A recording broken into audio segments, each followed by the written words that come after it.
Waouh, waouh, waouh. Franchement, je ne m'attendais pas à autant de réactions sur ma précédente vidéo sur le bobolo. Et ça m'a montré à quel point je ne suis pas la seule personne à galérer quand il s'agit de trouver du bon bobolo quand on est hors du Cameroun. J'ai surtout ressenti à travers plusieurs commentaires que beaucoup ont la volonté mais ne savent pas comment est-ce qu'on attache le bâton.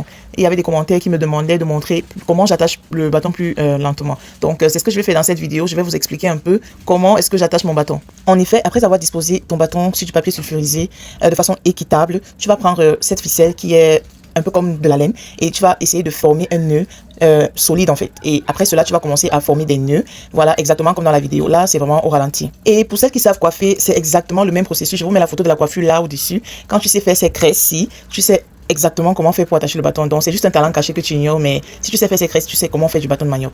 J'ai dû m'asseoir pour être plus équilibré parce que le papier sulfurisé est un papier qui glisse un peu par rapport à la feuille naturelle. Donc, le bâton risque de se casser à l'arrière, voilà. Et on veille toujours à ce que le bâton soit droit le long de notre main, comme vous voyez en vidéo. Une fois qu'on est à peu près au milieu du bâton, on peut le poser quelque part et continuer d'attacher plus paisiblement.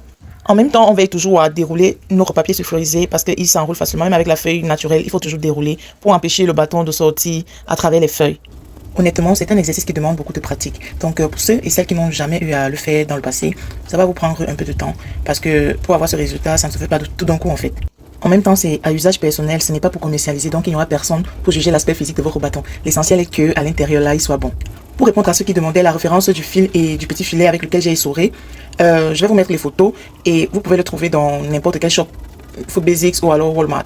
S'il y a une étape que vous n'avez pas bien captée, alors je vous invite à pauser la vidéo, à la retourner ou alors à l'avancer. Toujours est-il que quand vous attachez votre bâton, il faut veiller à ce que les deux extrémités soient bien attachées pour que le bâton ne se détache pas tout seul. Si vous n'avez pas ce résultat d'un coup, c'est pas grave. C'est à force de forger qu'on devient forgeron. Bye!